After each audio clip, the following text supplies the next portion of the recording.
Good evening guys, welcome back to my channel. আশা করি সবাই খুব ভালো আছেন, সুস্থ আছেন, আমরাও ভালো আছি।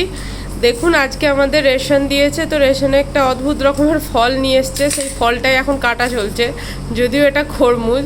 তো ফলটা দেখতে অনেকটা এরকম টাইপের, খেতে কীরকম হবে ঠিক জানি না। ওইটার জন্যই চলছে কাটার প্রস্তুতি। এখানে সুমন্ত কাটছে ফলটা। এখন ফলটা কেটে দেখা যাক ফলটা কেমন খেতে। দেখে তো মনে হচ্ছে আমাদের যেমন কাকুর পেকে ফুটি হয় ওই জিনিসই। তো ফলটা আমরা দেখেছি অনেকবারই, কিন্তু খাওয়ার কোনো ইচ্ছা হয়নি ফলটাকে দেখে। আজকে যখন ফ্রি ফান্ডে নিয়েই এসছে, তখন এটাকে কেটে যাক, খাওয়াই যাক, খেয়ে দেখা যাক কীরকম খেতে। যদি ভালো হয় সেটাও বলবো, আর যদি ভালো না হয় সেটাও বলবো। আর অঙ্কিত ওখানে মহা আনন্দে ঘুমোচ্ছে, হাত পা ছড়িয়ে। আর কুলার ফিট হয়ে যেতে সে কুলার চালিয়ে আরামসে ঘুমোচ্ছে। যাই হোক, এবার প্রথমে খেয়ে দেখুক, আগে খেয়ে দেখুক কীরকম লাগছে। কীরকম খেতে, কীরকম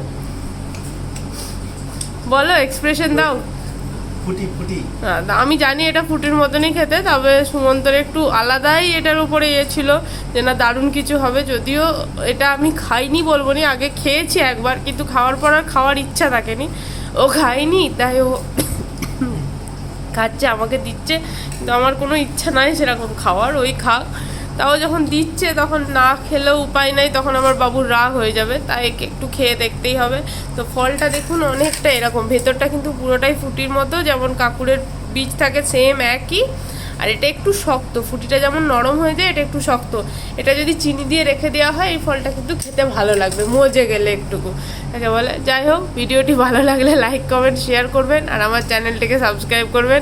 এদিকে দেখুন বাবু ফোন নিবে বলে অস্থির হয়ে গেছে, আর চোখ মুখের ভঙ্গি দেখুন। Thank you.